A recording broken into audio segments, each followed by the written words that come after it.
Well, hello, everyone. It's Nolly Williams, and this is Mega Agent Skills. You're at the right place. I've got a very special guest today, Ozzy Ramirez. Ozzy, how are you doing, buddy? Doing all right? I'm doing fantastic. Thank you very much for having me on the call. Oh, I'm excited to have you on. You and I met just a couple of weeks ago at an event, and I was very fascinated with your story, and particularly how you're doing so much with Facebook. I know you've got other things to talk about as well, but I was really, as you could tell, kind of enthralled with the whole concept of how you're using Facebook to not only build your brand, but build your business and build relationships, essentially what I would call the way it should be done. So we'll talk about that. But first, tell us a little bit about Ozzy. Where are you from? What's your story? I guess I'm from Pearland, Texas, born and raised. My family's been here since, I'd say, the 30s or 40s, and just been in the same area. I mean, I decided when I first got into real estate in 2005, I was actually working a full-time job at Papacitos here in Houston, Texas, and I decided to get my license and kind of did it part-time in 05, and then 06 I jumped in, and I wanted to be in the Pearland market, so I kind of shifted from where I was in 05 in Pasadena to Pearland, Texas in 06. In 06 I headed off pretty well, and I won a top production award for HAR in the last quarter of the year, and it was a really exciting time for me because when I originally jumped in, it was actually really bad.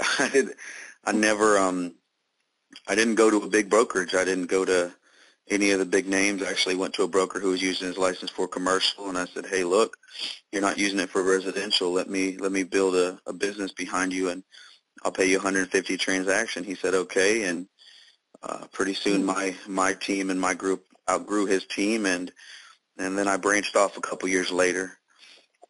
Then from there, just my whole thing has been relationships and building through referral, and that's all I've pretty much done. But I've been seated in my pants for the most part, just doing random things that I know how to do, building relationships, until about January of this year, which is roughly a month ago. I decided to join Keller Williams and realized there's more of a science and there's more of a structure to the things that I've been doing. I just never had the structure and the infrastructure to do it properly. So I'm really excited, and that's a big change I've made. But that's kind of my journey in real estate, my journey as a person. Grew up in a very poor family, for our area, not having running water and living in trailers without windows and living in vans and stuff like that for a while was a part of my growing up. Wow. But I know growing up through the years, my goal has always been I wanted to be able to go back and provide for my brothers and my sisters and my family and give them things that they've never had. Crazy thing is that none of them really need me now because now as they're adults, I think living the rough life together, they've all learned that if you don't work, you don't eat, and they're all become hardworking people. So my dream of having to give them the world, really, they've given themselves the world, and it's pretty awesome to see how we've all grown up. But that's kind of where we're from. We've lived all over this area, just some random spots, but that's amazing. In a nutshell, that's growing up with me, back and forth to a lot of different places, but always really stayed centered around Pearland, so that's why I decided to grow my business here. That's an amazing story, Ozzy. So tell me about Papacitos. I'm going to go back to Papacitos for a minute. And for those that are not from Texas, may not realize that Papacitos is a restaurant that we have here in the Texas area, different cities in Texas. So when you worked at Papacitos, what did you do there? I did everything. I mean, I started there when I was 18, which was about my senior year in high school, and I basically started from server and moved my way up to becoming a manager, and I think I was still 18 when I became a manager, so I was one of the youngest managers in Papa's, and they actually taught me a lot. It was one of my biggest growing experiences. It was my first, years out on my own, being out of my house without parents or whatever, and doing my own thing. And what I learned a lot from them was just about customer service. And if you don't know a lot about Papa's, they're very large on, they don't do tons of advertising. Like you won't see newspaper or commercials or any of that, but they are, I'm pretty sure they still are the largest independently owned restaurant chain in North America. And they've actually, the Pappas brothers have gone to buy out great companies like Luby's and Luther's Barbecue, and they've bought a lot of the Wendy's chains. And so they're a very successful group. And I got actually to work face-to-face with them a lot of different times in a management role. And it was just really fascinating the way that they approach customer service and the way they approach just business in general without the advertising side of it. They focused, and I guess the philosophy that I derived from it was focus more on your menu than your marketing, which is basically doing the best with your customer service and the product that you're putting on the plate before you go out there and spend all this money on billboards. Because if you look at it, if you focus more on the marketing than you do on your product, you're basically going out there and telling everybody, hey, I'm spending $3,000 on this billboard to tell you that we have a not so superior product. I'm giving you a subpar product, but I'm going to tell you about it. Yeah. Wow. Well, it's quite interesting because you, from what I could tell, when we spent some time together at the event in Pearland, you kind of adopted, first of all, you came from a service industry, so you went right into service, and now you're still serving in the real estate industry. But you kind of adopted the Papa's philosophy, if you will, because you don't spend a lot of money on advertising, do you? No, to be completely honest with you, I mean, I take a lot of what they do, and I focus on my customer service. I focus on relationships and those type of things. And although I'm a kid that grew up, in the internet age when the internet was becoming real popular, like in 7th and 8th grade, it was, we had AOL coming out, and we got our first computer, and, you join these little hacker groups on the internet. All those things had started happening when I was growing. So we learned how to computer program in high school, and it was really fascinating for me. But the thing that I learned about the pair of business and the internet as it is stated, or as it pertains to real estate, is that real estate is a face-to-face business, and it always will be. I mean, very seldom are you going to physically sell a piece of real estate without actually showing them that property or meeting them face-to-face somehow or another with your organization or being in that property. The percentage of people that physically buy without seeing the property or visiting the property is very small. So I feel like it's going to be very hard to ever get away from that, because people, we don't really trust that, thoroughly with people. We want to go and look at it. We want to touch it. We want to feel it. We want to make sure we're getting a good deal because it's such a big investment.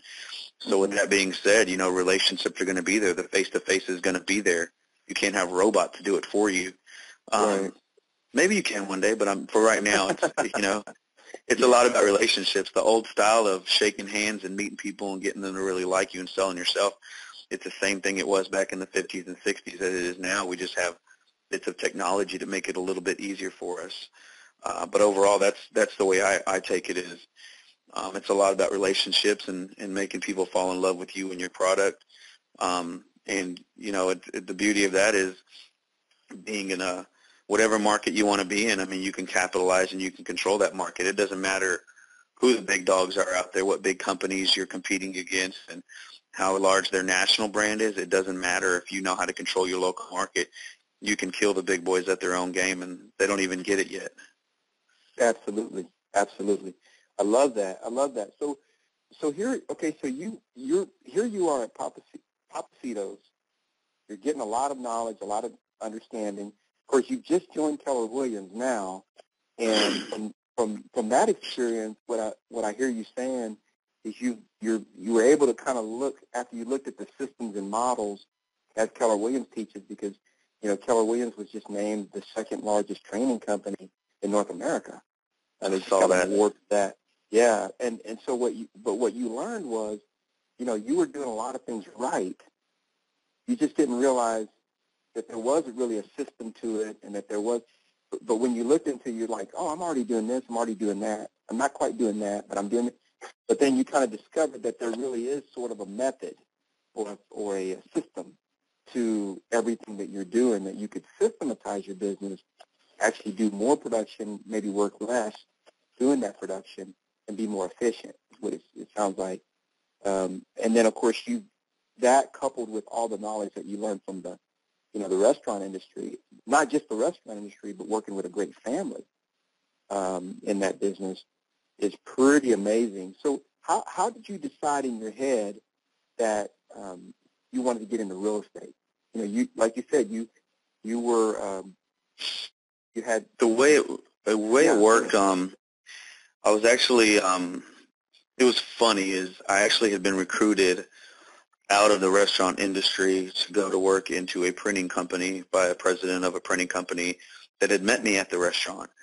And he brought me in, and, he gave me a nice big fat salary, and I went to work managing their warehouse and doing some customer service and project management. And then he actually got transferred. I don't know if they let him go or where they put him, but he got transferred to I think somewhere up north, and they brought in a new type of president for that building that we were in. And he actually put me in a new position, cut my salary in half. And I had had somebody whispering in my ear for a while. A friend of mine had actually been saying, hey, you should get your real estate license. And I saw that he had been in it, and I don't know if he had tons of success, but he had been okay. And he actually talked me into getting my license. So while I was working there, I was making, like $32,000 a year, something like that. And because they literally cut it over in half. I just decided that I've got to do something different if I'm going to achieve my goals and do what I want to do. So I got my real estate license. I was attending U of H. I was working at the printing company, and I was bartending and waiting tables at Papacitos at night. So I just, that's how I really just jumped into it and started working in real estate. But, I mean, I've always, we were pretty much forced to work at, like, the age of 9 and 10 where my dad actually, he was part owner of a plumbing company, and we had to dig ditches and stuff like that. So it was always in us that you are going to work nonstop, and that's just the way it's going to happen. So, right. But I just knew that I had more, on top of my shoulders that could go to work for me than just killing my body like my father and our family in the past. So that's why I kind of decided, I need to find something where I can be an entrepreneur because I know it's in me. And that's really what drove me into getting into real estate. You wanted to use your mind instead of your body. Yeah, I mean, that's what my dad had always asked of us. He would always just say, look, I don't want you to have to do the things that I did. I don't want you to have to pick cotton and travel the country as a migrant farm worker. I don't want you to have to be a plumber and dig ditches and get dirty. And he would always say that I have the crappiest job in the city. And it was just kind of funny. It was a joke, but he basically, my brothers, they went to, there was a difference. I mean, they had the book smarts. I mean, they always got 4.0 GPAs, and they were great. And me, I was a C student, but the book smart wasn't there, but the street smart was there, and I felt like that kind of translated very well into real estate. So with the street smarts, you've been able to sort of jump into real estate, and from what I gathered and what I'm gathering from you, it doesn't seem to you like it's all that hard. Like, in other words, it's just a lot of it just is common sense to you in terms of the relationships, the connections, customer service, people. For me, and I'm going to tell you, and this is one of the funniest stories, is that naturally inside of me, yes, relationship-wise, I've always been good at that. I've always been kind of a social butterfly and going out there and talking to people and being able to forward strong relationships just by being me and getting to know people, because I have a genuine love for people and I want to help them. That's just the way it's always been. But one of the funniest stories I can tell you is that there's a I don't even know what it's called now, but there's basically a banquet hall, and they have networking. They had a networking mixer when I was first in real estate, and there was a bunch of people from the industry and outside the industry, and they had this mixer, and I go in there, and I'm running around throwing business cards at people and not really forming relationships and just kind of being a car salesman. And I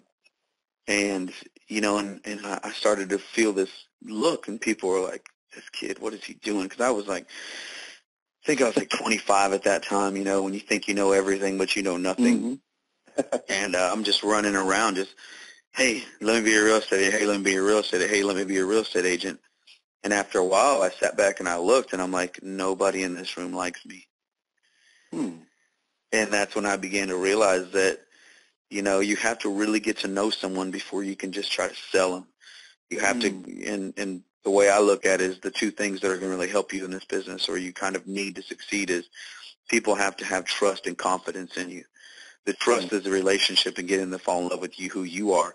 The confidence is showing your capability to be the best at what you do, or being able to function at a high level in your industry, such as real estate, and being able to close a transaction. So with those two things, I kind of put it together, and I hit the internet as hard as I could, and I taught myself everything I could about everything that had to do with real estate. And I actually, one of my first things I did was credit repair. Everybody in my family was broke, and they needed credit repair. So I actually researched credit repair, and I fixed my own credit. I got myself up like 78 points in 2 months or something like that. And I started doing it and practicing on my family and my friends, and I actually had a gimmick when I got in, and my gimmick was, if you buy a house with me, I'll repair your credit for free. And that's when I had my killer. That was my killer in '06. Is I blew it up. It was nuts.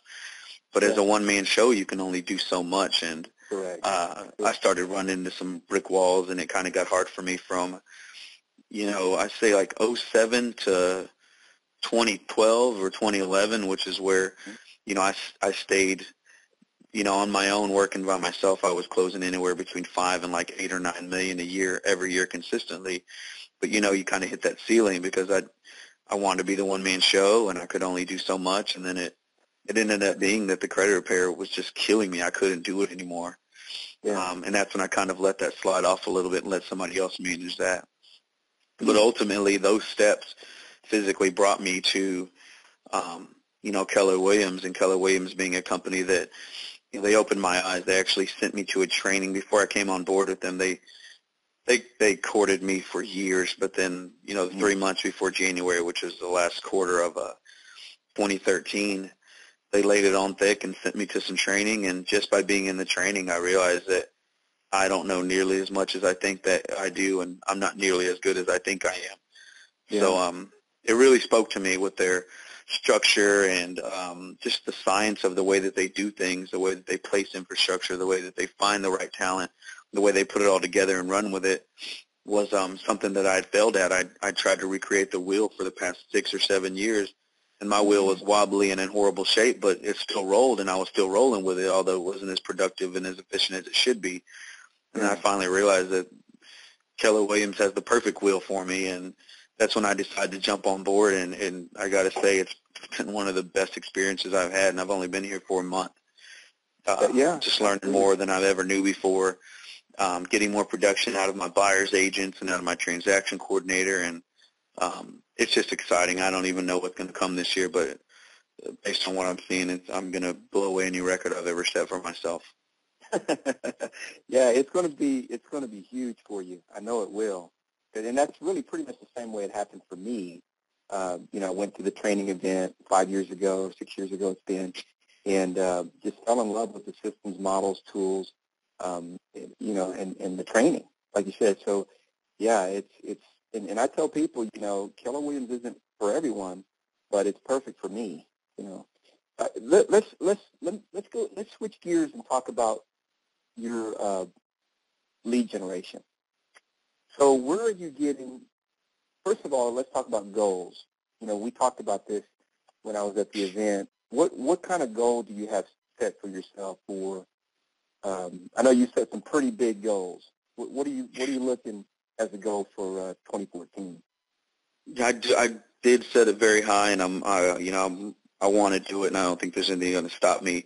But even if I fall short, I'm sure I'll beat whatever I've done in the past. But my goal in GCI is 1.2 million.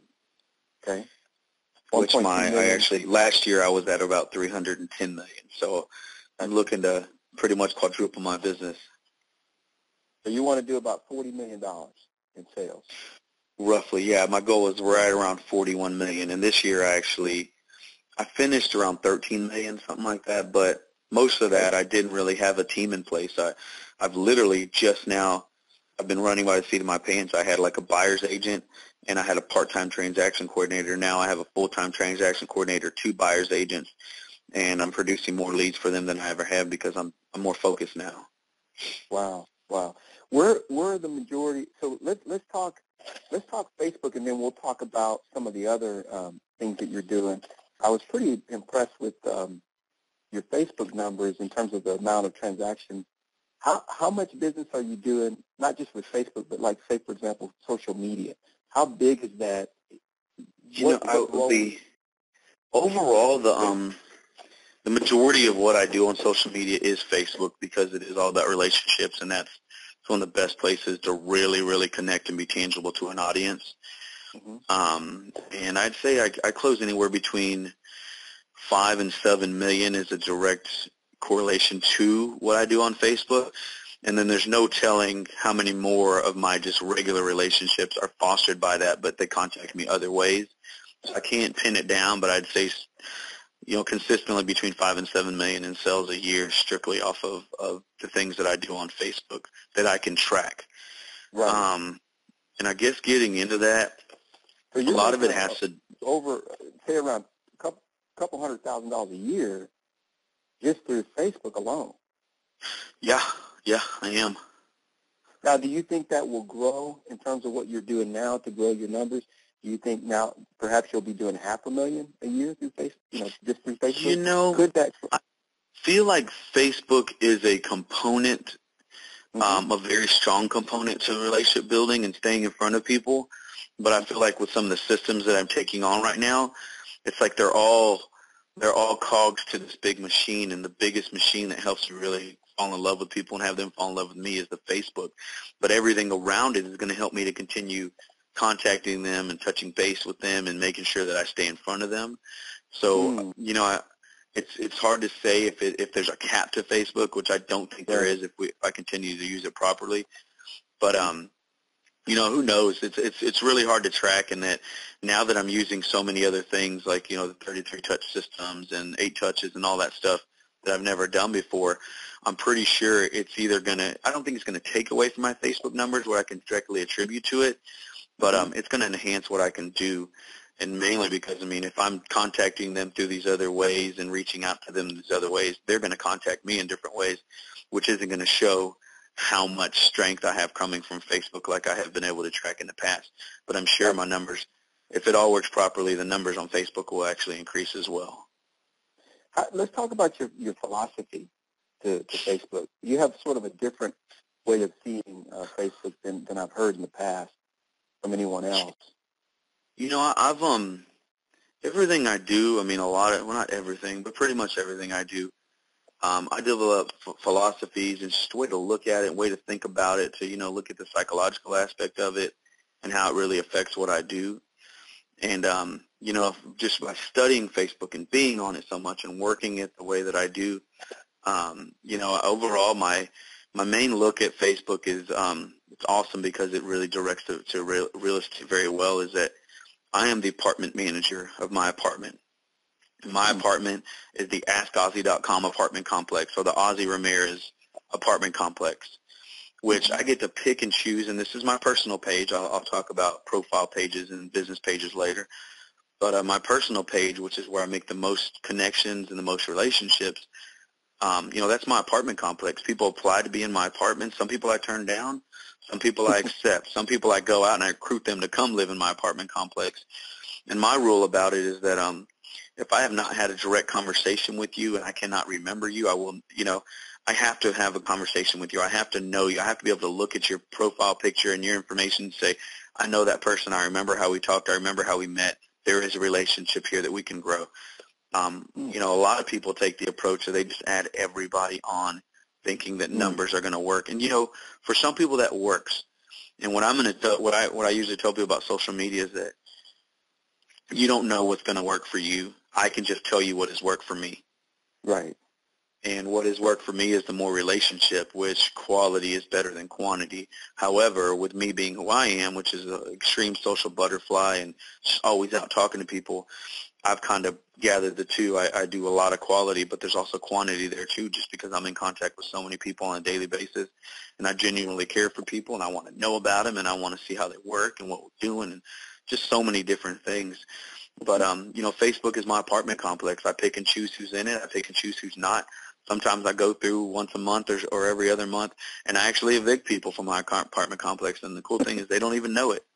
I don't have to get them served. I just click a button and they're evicted.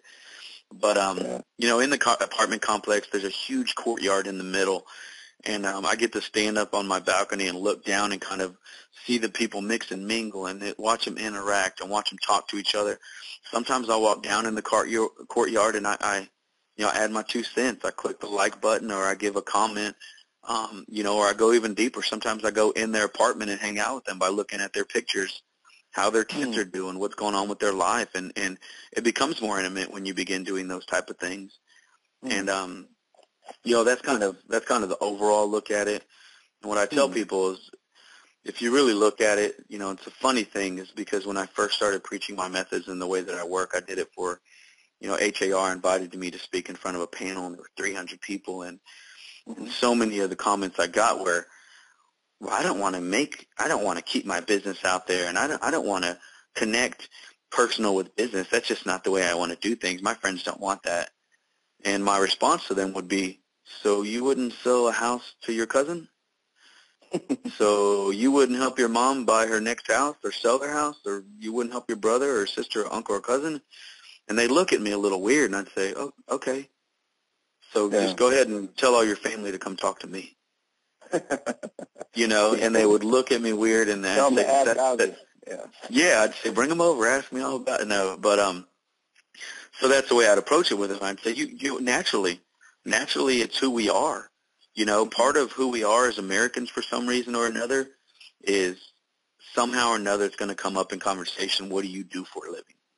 Right. It's just natural. But I preach what I call 95-5, which is be 95% of who you truly are. Me, I'm an avid Houston Texans fan, no matter what. Even though they had a horrible season this last year, I'm still a diehard fan. And I'm all about my Texans. I'm all about my Pearland Oiler high school football team, the team that I played for. I'm all about my community. I'm all about the Lions Club. I'm all about my family. I'm all about my kids. I'm all about trying to be the best Christian I can. So those are the things that I put out there. Those are the things, and some of it's good and some of it's bad, and some I'm negative and some I'm not. But most of all, I am who I am out there. And that makes me extremely tangible, and it also gives many different people many different opportunities to relate to me and who I am and kind of forge a bigger relationship because we have so much commonality. But if I don't put it out there, they don't know about it.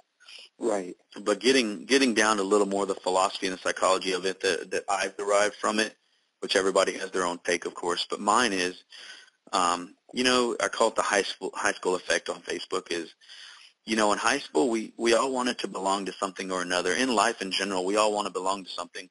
We all want to feel relevant. And in high school, for some of us, it was about playing on the football team. There's a family right there, or the chess club, or choir, or band, or being a cheerleader, or science club, or even just the group of people you grew up with and you hung out with.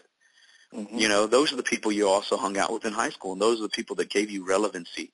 Those are the people that made you feel like you belonged, know, and that's really what Facebook does, and that's why Facebook is so successful because, and it's all about the positive, you can click a like button, but there's no unlike button, and that's what it is. You're basically giving someone relevancy. So what I tell people is if I went onto Facebook and I always posted pictures about my kids and my family and everything that's going on, and nobody ever clicked the like button or commented, I feel like no one cared, and I'd have no relevancy, and then Facebook would not be anything worthwhile for me, and it wouldn't be worthwhile for anybody if it was like that. But the fact of the matter is that people are clicking like and they're commenting on everybody's stuff, and we're all liking, we're all mingling, we're all mixing, and that's the relevancy that Facebook gives to us. That's and why call that Facebook. The high school effect. I call that the high school effect. And that's why Facebook is so successful, because we're all looking for that relevancy. We're all looking for people to give a crap about us. And, and it's funny because we build bigger fences to give better neighbors. And I don't know who I quoted on that one, but I read it in a book a long time ago. And we've all done that. We've built bigger houses to stay inside of. We built bigger fences to keep our neighbors out. But I think it's gotten us to a point where we're missing a little something when it comes to talking to people more and building relationships. And some people call Facebook a false relationship, but it's a relationship nonetheless, and we're seeking it. And that's why it's so successful. and that's why it's so great at helping us build relationships. Well, it's kind of interesting because I was talking to a gentleman the other day, another coach, and he was talking about, he said, not only do you realize that people are building relationships online, back and forth through messages and so on, Facebook and whatnot, to the point that they get married, without having ever met each other. And so it's just a different, for some it's kind of hard to grasp the concept of this being a real thing, like this is a real relationship. So some people just kind of shun it completely. We'll talk about that in a moment. But if I could, it's real. My brother married a woman he met online. He's married. They're in love. They just had their first baby. They've been together for years now. Say again. What happened? My brother met someone online. I don't know if it was Facebook or what, or mutual friends, but they met online. They lived in two totally different parts of Houston, and they ended up dating, and they got married a couple years ago, and they just had their first kid. So, wow. And they're great, So the relationships are real. Yeah. So you've seen it firsthand that's the truth. It's a real thing, and you actually have lived it in your business. So how do you correlate? So you're 95%, like you said, just being truly who you are, and then the other 5% is what, business? Is that, or how do you, when you say the 95-5? Yeah, and that's the whole being American. I call that the cocktail effect. Mm-hmm. And it's basically, when you're at a cocktail party and you're talking to people and you're meeting people you've never met before, when you first get started, a lot of times you're talking about, I have a pet named Buffy, and they're talking about their pets, or you're talking about your kids, or maybe you're talking about why you're at that banquet or whatever it is, but you're developing a relationship. Mm-hmm. And somehow or another, where it's at the beginning of the conversation, the middle, or the end of the conversation, it always comes up because we're American and it's in our fiber. Mm-hmm. What do you do for a living? Yeah. What do you do for a living? It's going to come up. And the thing is, you can either force feed it to people and make them hate you and beat them to death with, hey, I'm your real estate agent, let me be your real estate agent, da-da-da. Mm-hmm. Or you can let it happen naturally. And when they ask you and it happens naturally, it's amazing. They're like, oh, my goodness, I already have a relationship with you. I trust you. And then now you're in real estate. Maybe I can have some confidence in you. Right. And then that relationship kind of takes flight naturally. But that's what I call the cocktail effect. Don't go in there and beat them to death with ads and listings and all that stuff, because they're going to end up getting sick of you. Be who you are, and then maybe 5% of the time, go ahead and drop it in there. You're a real estate agent. I'm doing a favor to my listing. I'm going to go and post this one day. But don't do every single time, because when you're listing 20, 30 properties in a month, people are going to get tired of you, and that's where the business page comes in. So, but. Let's look at the business page in a second. But speaking on, and how are you looking for time? You good? Yeah, I'm good. As long as the little monster doesn't wake up, we're all right. Yeah, I know you're home watching the little monster. Yeah, you know what? The only place I can find peace where I could actually sit here and do this quietly is here at the office. Right. Phones are ringing and people are talking. We're talking about all kinds of stuff. So I stayed here. But I have a 3-year-old, a 5-year-old, 8-year-old, and 10-year-old, and of course the 5, 8, and 10 are all at school, and I'm here with the 3-year-old. Wow. Well, bless you. Thank you so much for doing this. We really, I know the Mega Agent Skills members appreciate your time, and this is going to help a lot of people. So I appreciate you, buddy. Definitely. So before we go to the business page, so would you say that the majority of your businesses you're saying the personal thing, it's your apartment complex, and you're very involved in your apartment complex. You're very purposeful about it. You're not just organically letting it happen. It is organically happening to some degree, but you are definitely a manager. You've taken that management and overseer position. And then... I guess getting into that, Facebook can be a monster, and it can be an addiction, and you can be stuck to it all the dang time. Mm-hmm.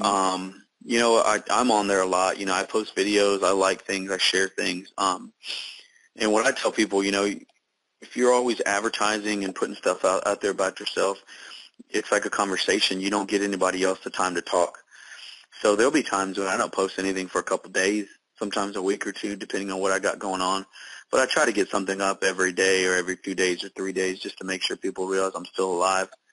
But when I post, it's about things that are important to me. Like today, I posted about today is National Signing Day for high school football students going on to college, and that's big in Texas, and there's a lot of kids from my home high school that are signing papers to go to different colleges, and it's really exciting. So I posted about that and, to begin a dialogue, but, it kind of makes me tangible. But to be honest, the true psychology of the relationship building for me is I like to give more relevancy than I receive.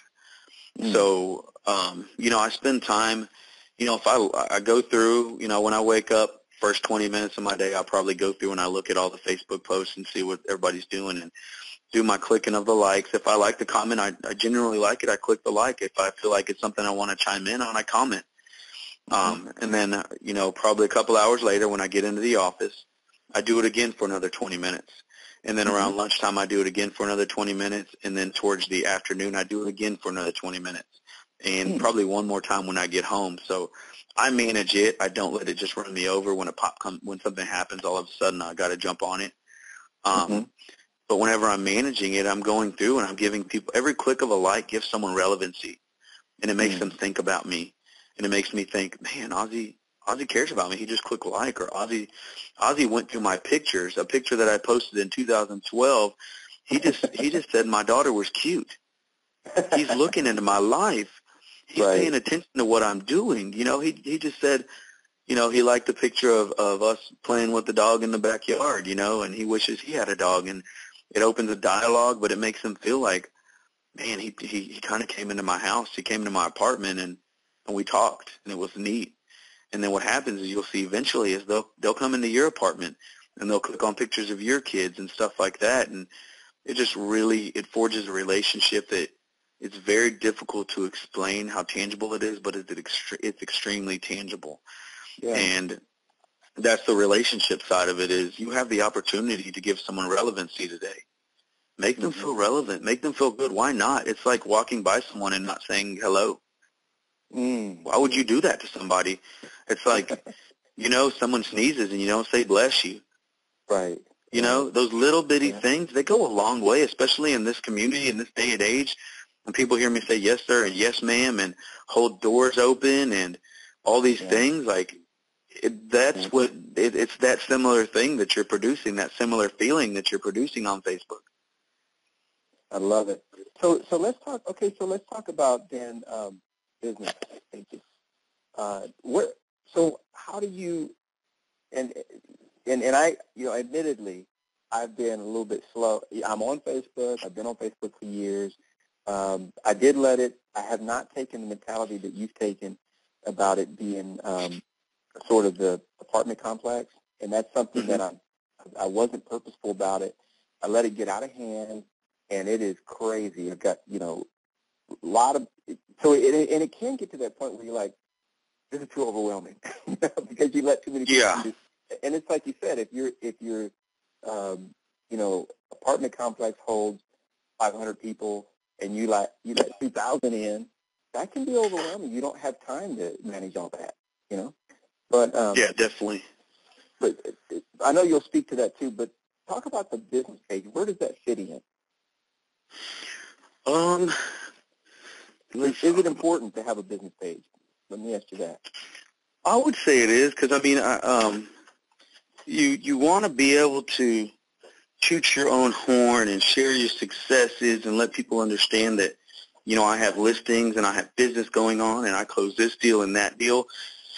And on a business page, it kind of gives people the opportunity to, they still get to know you on your personal page, but on your business page, you still get to go out there and toot your horn without really annoying people. They get to choose whether they want to know the business Ozzy or not. Gotcha. Does that make sense?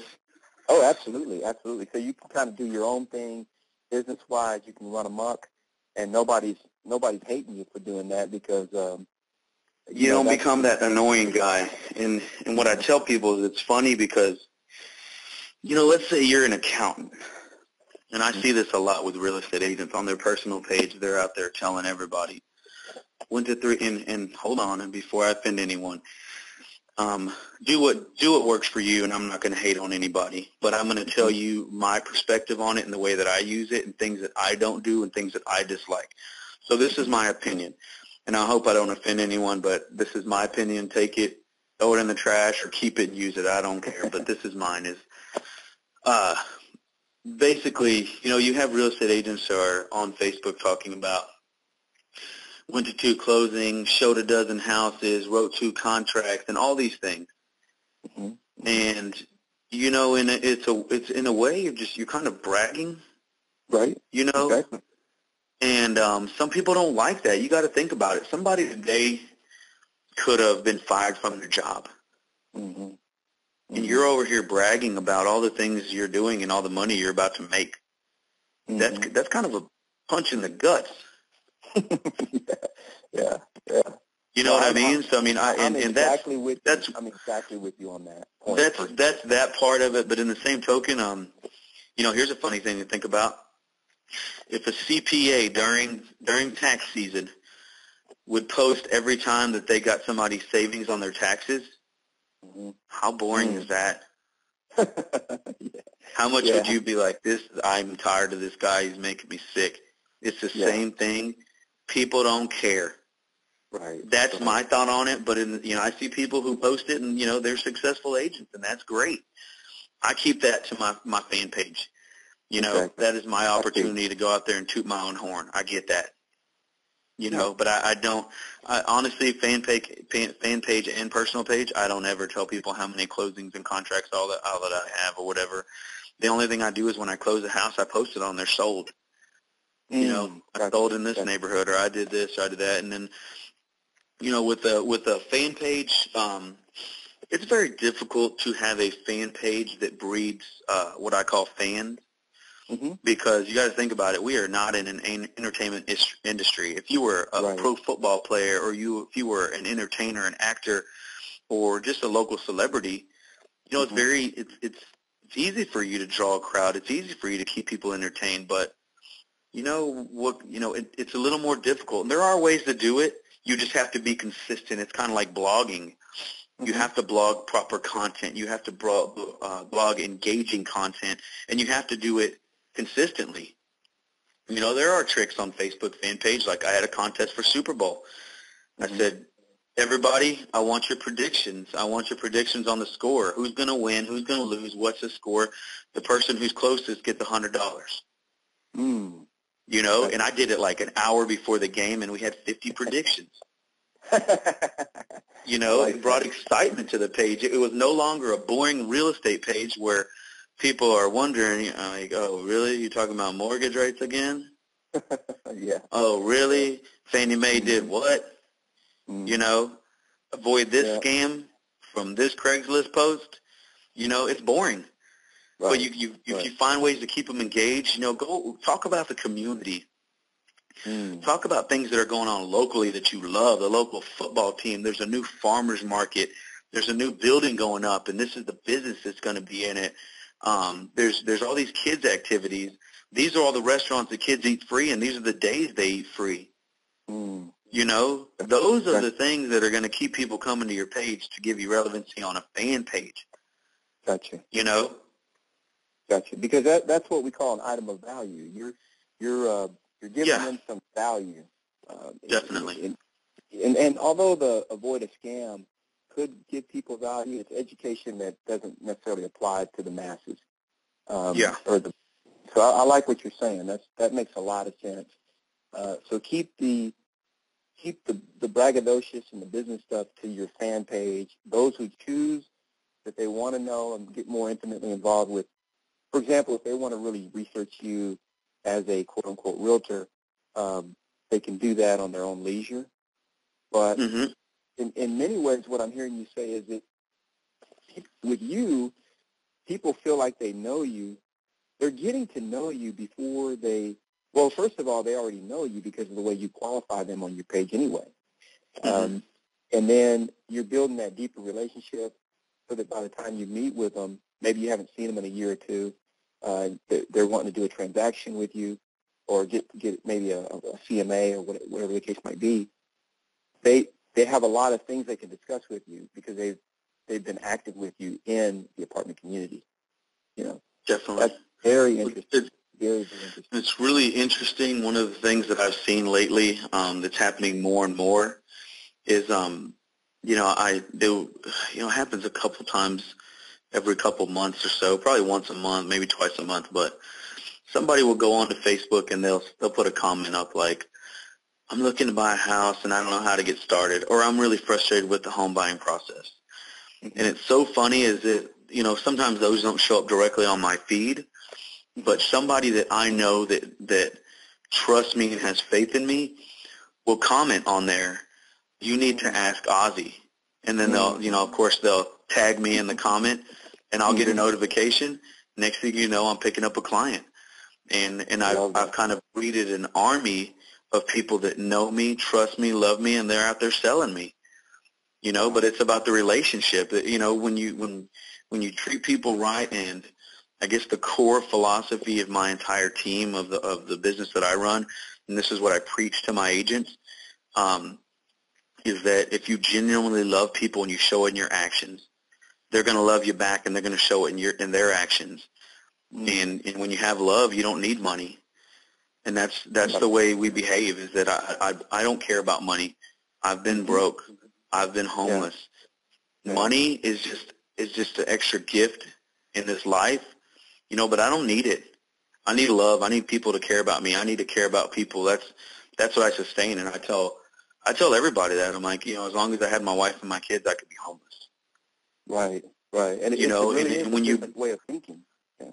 It is. When you behave like that, and what's funny is that I'm telling you this, and I'm talking about this right now, and in the same instance, and I don't want to be labeled a Bible thumper or a holy roller because I've sinned more than your average man, but I tell you right now, something great is going to happen to me because I'm sharing what I have with you, and I don't know why. It's just been like that.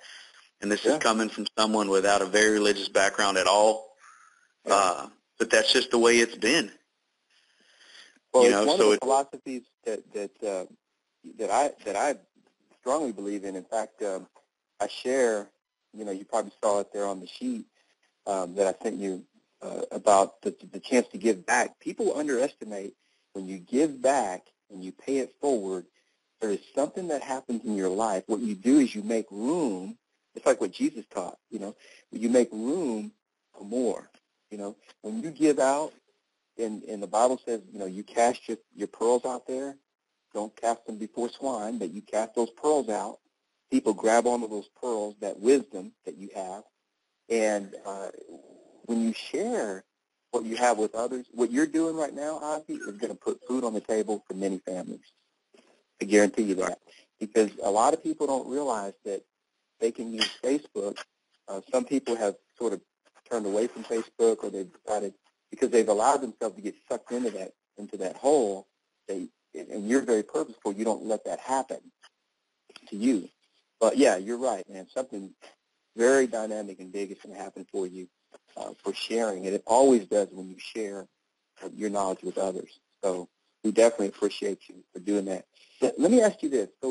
So guys, we were talking to Ozzy. He can track 150,000 to over 200,000 a year that he's generating just from Facebook. So, Ozzy, what would you say to those that say, you know what, I'm not with Facebook. It's not something I don't think it has relevance. It's not, because we run across those people every day. They say, well, no, that might work for you, but it's not the way I choose to do business. Could there be a different way of thinking? Maybe it's the whole apartment. Here's how I'm gonna, when people talk about that type of thing, if you talk to the most successful agents in this industry, I've yet to come across one that has said that they do not database. Every single one of them will tell you, I keep track of my past clients. I keep track of the people that I've met. I stay in front of them, and I keep their business coming in. Every single one of them. I've yet to meet a top producer who does not do that. That's true. Okay, now let's talk about the beginning of time in real estate. So, long time ago, people were selling real estate. They didn't have phones. Mm-hmm. So they had to run around talking to people, and they used hours and hours and hours talking to people, trying to find people to sell real estate to. Okay. And then phones came in, and they got a new way to contact people and not have to drive around, and it saved them time. Mm. And then we have the computer and email. So now you got a new way to communicate people to save you time and energy. You can do it on your time, but you don't ever look at their face. And then we have Facebook. It saves time. It saves energy. It gives you more personal, more deeper contact. And you can do pretty much everything you can do in email, and then some. So now you can go talk to them face-to-face. You can use a phone. You can even send them a postcard. I forgot about that one, snail mail. You can email, and then you can use Facebook or even Twitter or LinkedIn or any of these. So people that say, I'm not into that, okay, well, you just cut off one line of communication, fine. Go do business anywhere you want to. That's not up to me. That's up to you. But, if you're not on Facebook, there's another agent that is, and that agent is getting really cozy with your friends and family right now. I don't think I like the sound of that. And it happens to me all the time. I mean, I'm telling you right now, just last month I represented a buyer, and they physically, and the funny thing is they have an aunt who is a real estate agent, and they're like, you don't tell anybody, they'll kill us. Oh, wow. And then at the same time, it's 2 days ago, literally, we're still representing them in contracts right now. 2 days ago, I see a post, and this person is out bowling and they tagged another person, and that person's a licensed real estate agent. Oh, wow. So I developed a relationship. Oh, they're out there. They're bowling with an agent. Yeah, and gotcha. I'm the agent they're using to close the deal. Their aunt goes to Thanksgiving with them. This guy goes bowling with them. I do neither of those, and I have the contract. Wow. I stayed in front of them. Amazing. I'm telling you, I didn't call this person. I didn't email this person. I didn't send him a postcard. The one thing we did to communicate, Facebook. Wow. Well, Facebook was the main reason I wanted to really talk to you today. You have a different philosophy on Facebook that than I've ever heard from anyone. I think that your philosophy is something that I definitely can embrace. And I think many people that might be a little afraid to use Facebook, may be intimidated by Facebook, if they just use the philosophy that you teach, the apartment complex, the high school effect that you talked about.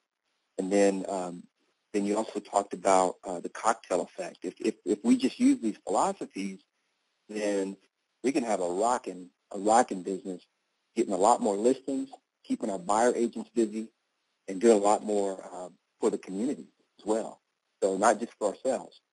So Ozzie, we really appreciate you taking your time. Is there anything that you felt like that was on your heart, maybe something you wanted to add or anything else that you wanted to share before we wrap it up? I think the only other thing is, that's main where my focus is.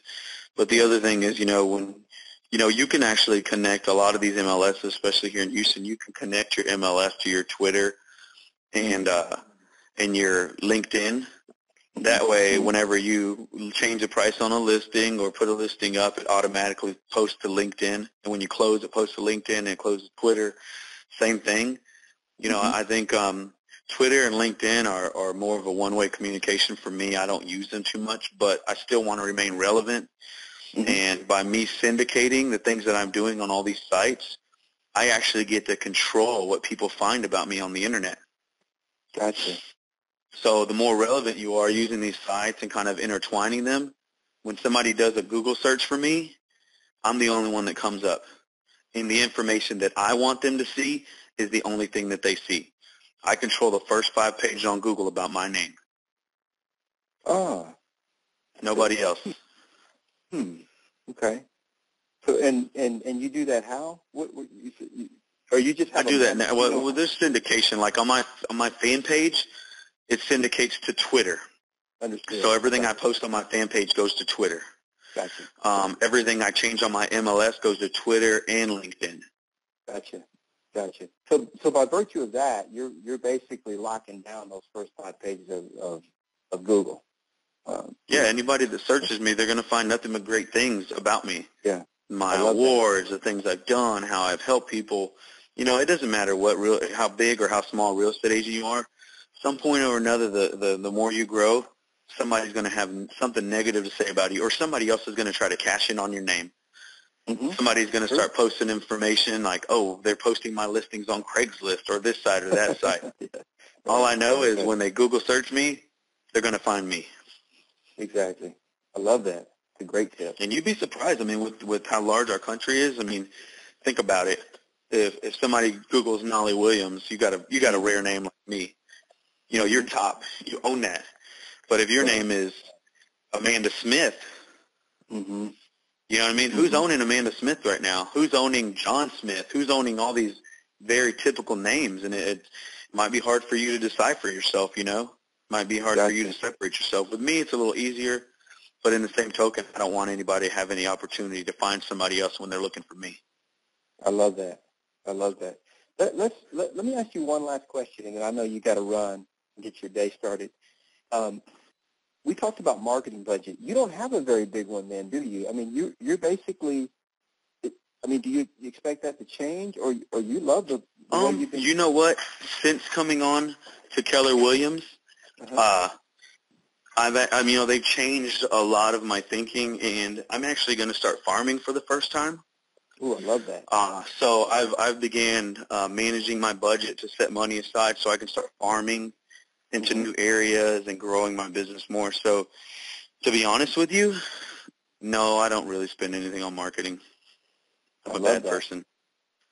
Hey, but what you do spend on marketing is time.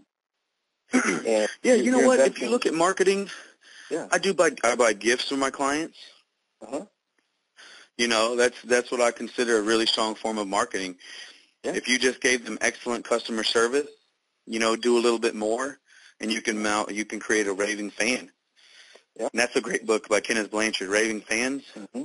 Yeah, absolutely. It actually made me read that at Papacios, and I've carried it over into this business as well. Oh, that's wonderful. That's wonderful. Well, what I teach, the 3 lead buckets, it's your farm, your sphere of influence, and your niche. So really those 3 lead buckets don't really have to cost. The farming, there's a little cost associated with it, but I'm going to share with you, offline. I'll share with you how I do farming at no cost to me. It's called sponsors. Yeah. And when you get that farm piece, you basically align yourself with a good mortgage person, a good title rep, and a good home warranty company. And with those 3, maybe some couple of trades, you could even have 5, 6, 7, 8, 9 trades that pay a small amount. A plumber, electrician, a painter, and so on. You get one side of the postcard, they get the other side. Or half of the other side. Service directory. Do you need to do work on your home? Here's my favorite trade. They each chip in $100. You got 9 of them there. There's $900 for your marketing right there. So, there's different things that you can do, which I'll share. These are all things, honestly, right now I'm trying to grab a hold on, trying to work all these new things. But, mine's my marketing budget, I haven't put anything. I don't do marketing. I don't do advertising. I do marketing in the form of relationships. I'm just now. I built a strong budget, set a bunch of money aside, and I'm about to unleash on this market I'm in. Well, don't think of your lack of spending dollars as a bad thing, because Keller Williams doesn't do any advertising either. Yeah, no. So, but what you're doing from an advertising standpoint is you're giving people relevance. You're posting on Facebook. You're checking it 20 minutes, 4 or 5 times a day. And so what you're saying is you're spending maybe an hour a day on Facebook, and that's generating upwards of a couple $100,000 a year in your pocket. So that's the investment that you're making, and I love it. So keep doing that. Add on to it the other things, so that you'll reach your goals. Buddy, we could talk all day. I really appreciate your time. I know you got to run, and I know you got to go check Facebook. Yeah, definitely. No, I've actually got, the funny thing is there's a lot of other little tips and tricks and things that I do within these social medias, but maybe we'll set up another conversation for that. Okay. Well, we definitely will have you back on. Thank you, Ozzie, for sharing. You're going to be blessed for doing it. You know you will. Thank you, buddy. Yes, sir. I appreciate it, Mr. Williams. Okay. God bless. You have a good one. Thank you. You too.